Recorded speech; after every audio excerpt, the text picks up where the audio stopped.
But he also got something else from his grandfather, athletic ability. And one of the Olympic games that you can try is called sledge hockey. This is what you sit in. The actual athletes sit in this, but they're actually on ice when they do it, and it's a blade instead of wheels under here. I've got a Hamilton with your name all over it if you give me one right down the middle. This is crazy, this is crazy, this is crazy.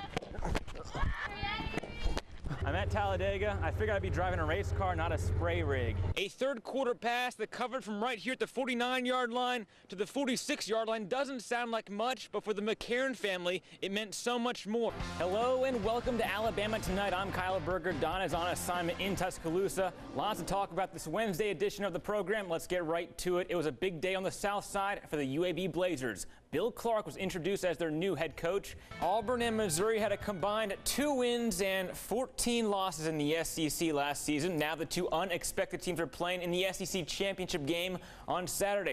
It was exactly 40 years ago. Hank Aaron broke Babe Ruth's home run record with number 715. Aaron finished his career with 755. That number topped only by Barry Bonds' 762. And Auburn certainly been battle-tested all year, but you look back to the Iron Bowl, they beat number 1 Alabama, Missouri number 5 in the SEC championship, and another number 1 team is going to call them to try to take down the Tigers. And this is the giveaway for the Rays. Joe Madden's the manager for the Rays, and he's known for wearing these black frame glasses. They're giving these away. Something? Yeah, and I can already see much better already. Yeah. Coming off its worst season in 60 years, some may say only superheroes can save the Auburn football program, and maybe a few celebrities. First-year head coach Gus Malzahn doesn't wear a cape, but he's assembled some familiar figures to get the job done, and that's tonight's Burger Bite.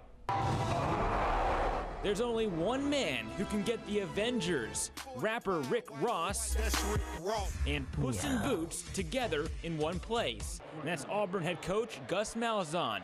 His coaching staff uses a card system to relay plays into the huddle. It makes it a lot easier. It makes it also a lot faster because, with the offense, you're trying to run as many plays as we can in a less amount of time. The Incredible Hulk and Iron Man, I don't see how the other team would waste any brain power trying to figure that play out. In the past, I've done a lot of numbers and colors and things like that. And, you've got to kind of evolve as you go. Especially when you have assistants you coach against that used to coach with you and all that. Malzahn tries to relate to his players. When he coached high school at Shiloh Christian, he used signals from biblical references. Quarterback Nick Marshall tells me assistant coach Cody Burns selected these images. Rick Ross, surprised me. I wasn't sure if they knew who he was at one point. There's a few of them I'm a little curious about, but Red assures me it's best for our players. Auburn uses the same signaling system as did Chip Kelly's Oregon team when they met in the national championship in 2010. His signs were fancier than ours, so I tried to get a little competitive with that, so hopefully we're doing a better job. A better job? Because, well, we wouldn't like Gus when he's angry. I'm Kyle Berger, and that's a Burger Bite. Oh, say can you see? Francis Scott Key wrote the song in 1812. The tradition of Michiel Miller singing the national anthem at every Baltimore Ravens home game began during the franchise's inaugural game in 1996. As a result of them not wanting to listen to the 200 and some odd tapes that they had, they rather have gone with a recommendation by my teacher for me to sing at the very first home game only, and it lasted for 18 years. For nearly 200 games, Miller's voice resonated to thousands of die-hard Baltimore sports fans. You see all of these people who are looking at you and who are expecting you to cause them to experience a love for their country. Miller was born to sing, but also to answer the calling of a higher power. A call that I knew would happen one day, but I didn't think it would be Birmingham. How sweet.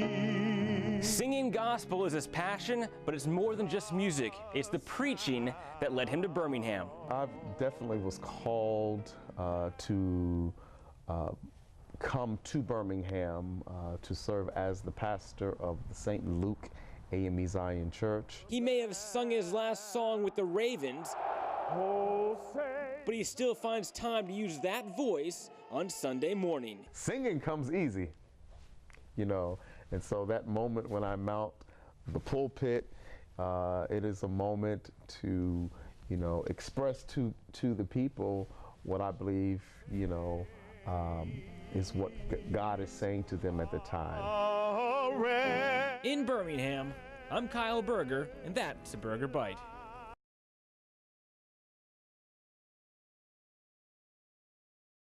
And welcome back. Lots to get to. We start with basketball. UAB trailed 21-15 at one point against Georgia Southern. The Blazers responded with a 28-0 run. Faro Alahadzik hits the 16-foot jumper. Foz with 9 in the game. And check out Jordan swing behind the back pass as C.J. Washington swing 12 points, 5 boards, 5 assists. UAB wins 84-62 to improve to 8-2 on the season.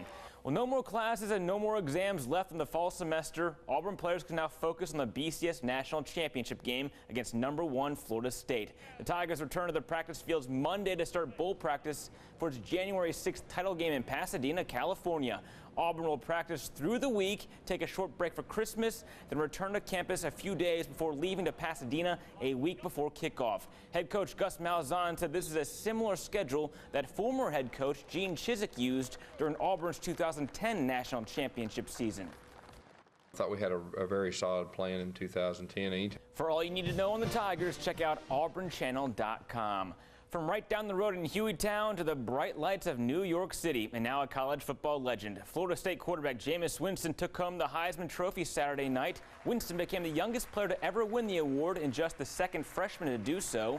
Winston set freshman records in passing yards and touchdowns while leading #1 Florida State into the BCS National Championship against Auburn. I trusted in the process when I was playing for the Bessemer Tigers.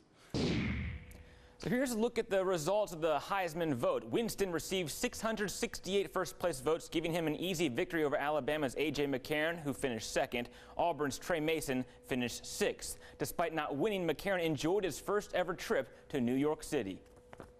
If you would have told me at the age of 3 starting football. For more news on the Crimson Tide, visit our website, BamaChannel.com. So 24 hours after Nick Saban gets his extension from Alabama, Mack Brown has resigned after 16 seasons as head coach at Texas. He will coach the Longhorns in the Alamo Bowl against Oregon, then have an option to stay on with the school as a special consultant to the president. Brown said the decision to leave was a mutual one. I'm a big boy. I understand if you don't win all the games here, people are unhappy. And to the NFL, 2 teams ready to put the 2013 season behind them. The Redskins have lost 5 in a row. The Falcons have lost 6 of their last 7. Late fourth quarter, Falcons leading 27-20. Redskins quarterback Kirk Cousins finds Santana Moss for the touchdown. Now, instead of tying the game with the extra point, they elect to go for 2 and go for the win.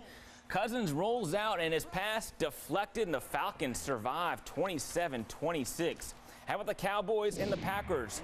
Dallas led by 23 at the half. Green Bay rallied second half. In the fourth, Tony Romo intercepted twice in the final 3 minutes. Ball goes back to the Packers, trailing 36-31, and there's former Alabama running back Eddie Lacy up and over for the game-winning touchdown. Packers come back to win 37-36.